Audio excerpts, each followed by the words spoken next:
ओम शांति। आपका दिन शुभ हो। आप जो भी कर्म करिए अच्छे कर्म करिए, श्री राम जी की तरह बनिए, क्योंकि श्री राम जी सभी को सुख देते थे। और आप रावण की तरह मत बनना, क्योंकि जो भी उसके संपर्क में आता था सिर्फ दुख पाता था। तो आप अपना जो कर्म है श्री राम जी की तरह रखिए, और यही मेरी शुभ भावना और शुभकामना है।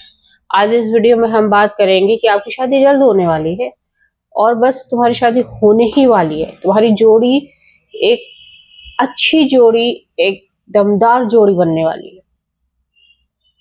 जैसे ही हम जोड़ीदार की सोचते हैं ना, तो हम ब्रह्मांड की तरफ देखते हैं, क्योंकि ब्रह्मांड ने अपनी जोड़ी शरीर की रचना से पहले ही रच दी है, जोड़ीदार बना दी। बहुत लोग बिलीव भी करेंगे, न्यू जनरेशन हो सकता है ना भी बिलीव करे, लेकिन जो कर्म सिद्धांत को जानेगा वो जरूर बिलीव करेगा, और जो स्पिरिचुअलिटी को जानता है वो भी बिलीव करेगा, 100% करेगा, क्योंकि उसको पता है कि जो हम कर्म करते हैं वो प्रारब्ध कर्म उन संचित कर्मों से बनता है, और फिर उसी प्रारब्ध से हमारी शरीर की रचना होती है।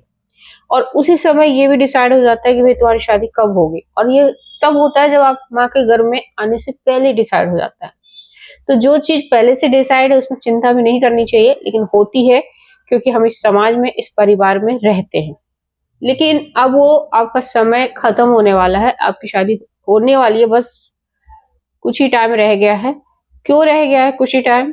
क्योंकि आप अपने जीवन को जब देखोगे पीछे की तरफ, तो बहुत सारे अप्स डाउन से आप गुजर चुके हो, और ये आपका प्रारब्ध कर्म है। मतलब अब समाप्त होने वाला, कगार पे ही है।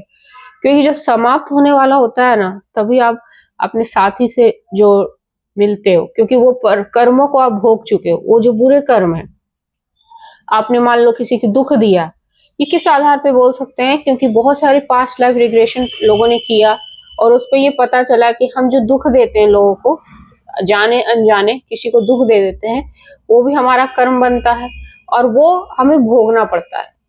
चाहे किसी तरह का दुख दो, किसी बच्चे को, किसी बड़ों को, किसी बुजुर्गों को। तो इसीलिए मैं हमेशा बोलती हूँ कि अपने कर्मों को पे ध्यान देना, क्योंकि ये आगे आप स्क्रिप्ट लिख रहे हो अपने जीवन की, आगे आने वाली की कहानी आप खुद ही रचयिता हो। और जो रचयिता होता है वो हमेशा ध्यान देता है कि भैया मेरा हीरो है, उसके साथ कुछ बुरा ना होना चाहिए। तो हम भी अपने कैरेक्टर, अपनी फिल्म के हीरो हैं, तो हमें भी ध्यान देना है कि हमारी जो एंडिंग होनी चाहिए वो हमेशा सुखमय होना चाहिए। भले ही हम अनजाने में कुछ ऐसा कर्म कर जाए जिससे किसी का दिल दुख जाए, लेकिन जानकर कोई भी ऐसा कर्म ना करें, ताकि हमारा जो साथी मिले फिर वो हमें दुख दे। बहुत सारे ऐसे बोलते हैं कि कर्म समाप्त हो गया, फिर वो जो साथी मिलता है वो कैसे दुख देता है। तो देखिए, दुनिया गिव एंड टेक वाला रिलेशनशिप चलती है।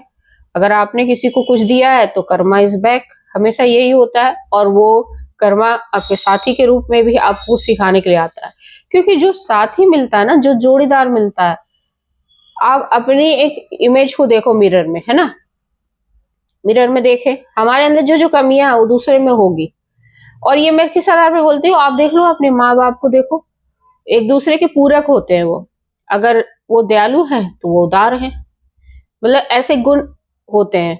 उसमें जो गुण नहीं है दूसरे साथी में वो गुण है, और इसी से ये जो नैया है ना गृहस्थ की, वो चलती भी है। जो जिसको हम बोलते हैं गृहस्थ की गाड़ी। अगर एक इंसान की एक टायर पंचर है किसी वजह से, तो 3 पहियों पे चल जाएगी कुछ दूर तक गाड़ी, और फिर हम उसको रिपेयर करवा लेते हैं। वैसे किसी के अंदर ये अवगुण है, तो वो साथी हमें सिखाता है भी आपके अंदर ये अवगुण है। आपकी इमेज, आपकी पिक्चर दिखाता है मिरर में। आपका साथी जब बन के आता है आपका पिक्चर दिखाता है, और जो समझदार होते हैं उस पिक्चर को देख के अपने अंदर मेकअप कर लेते हैं, अपना ओरिजिनल मेकअप करते हैं। ऐसा नहीं कि बाहरी तौर पे हम ठीक हो गए और अंदर से हम वही हो। ओरिजिनल पे अगर जो चेंज होता है, देखिए उनकी गाड़ी बड़ी अच्छी चलती है रेस्ट की, लेकिन अगर बाहरी बाहरी से मेकअप कर लिया तो फिर वही हाल होता है। कुछ देर के बाद फिर पंचर हो जाती है, और फिर उस गाड़ी को आगे ले जाना मुश्किल होता है। तो जो साथी होता है वो हमें हमें हमेशा इमेज दिखाने आता है, हमें हमेशा असली रूप दिखाने आता है। हमारे ऋण को लेने आता है या देने आता है। हमें कुछ देने आता है या हमसे कुछ लेता है, सीखता है। वो भी सीखने भी आता है और सिखाने भी आता है। हम एक दूसरे के पूरक होते हैं जीवन साथी। और शादी बस होने वाली क्यों है? आप सबकी जिंदगी देखिए, आप कहोगे कि मेरी लेट हो गई है शादी, लेकिन आप जो फेज देखोगे उसमें आपने बहुत कुछ सीखा है और अब वो सीखने का अंत होने वाला है। आप इतने परिपक्व हो गए हो, मैच्योर हो गए हो कि अब आप सीखने के लेवल से ऊपर उठ चुके हो।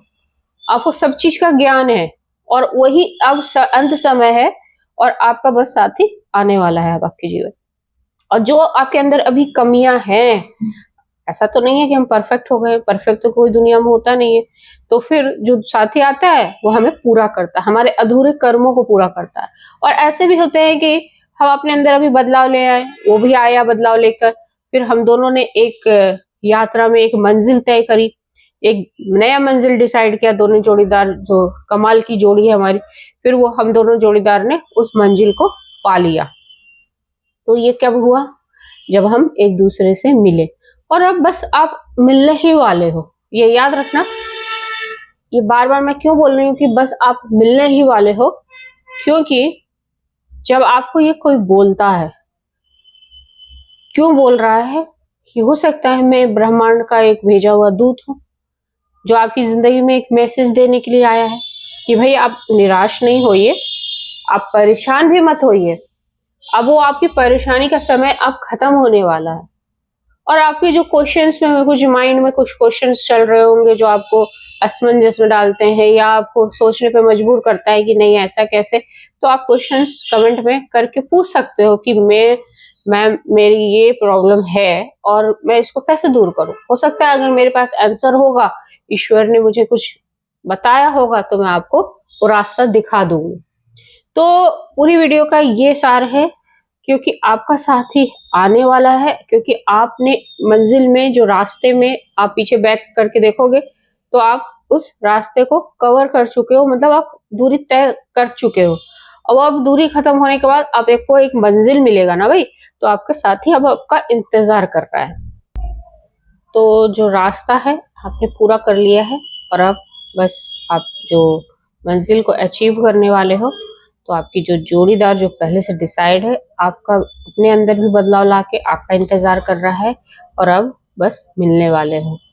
अब ये मिलन होगा कैसे? ये तो यहाँ तक तो बात सही है, अब वो मिलेगा कैसे? मिलने वाला है, होने वाला है, पर होगा कब? ये वाला जो क्वेश्चन आता है ना, जब आपके मन से ये कब वाला क्वेश्चन डिलीट हो जाए, पूरा संशय हट जाए, तब देखना आपके सामने आपका वो साथी, कोई भी इंसान, कोई भी एक ईश्वर का जो योजना होगा ना, जो भी निमित्त होगा उसके लिए नॉमिनेटेड होगा, वो इंसान आपके जीवन में आएगा, रिश्ता आएगा और फिर आप सिर्फ हाँ कहोगे। ना कहने का मतलब अब टाइम खत्म, अब समय आ गया, सिर्फ हाँ मुंह से निकलेगा, फिर कोई क्वेश्चन नहीं रहेगा कैसा है, ऐसा है, सरकारी जॉब है, पैसा है, नहीं है, कोई क्वेश्चन नहीं रहेगा। फिर आप शादी के बंधन में बन जाओगे, आपका जोड़ीदार आपके नजदीक हो जाएगा। बस उस पल का इंतजार करो और उस बीच में जो इंतजार आपको लग रहा है लंबा है, तो ईश्वर को याद करो, ईश्वर से जुड़ जाओ और उसको याद करो और फिर देखने वो समय कैसे गुजरता है और आपका जोड़ीदार आपके नजदीक हो, मतलब आपके पास आ जाएगा। होप सो ये वीडियो आपको अच्छी लगे। जय हिंद, जय भारत।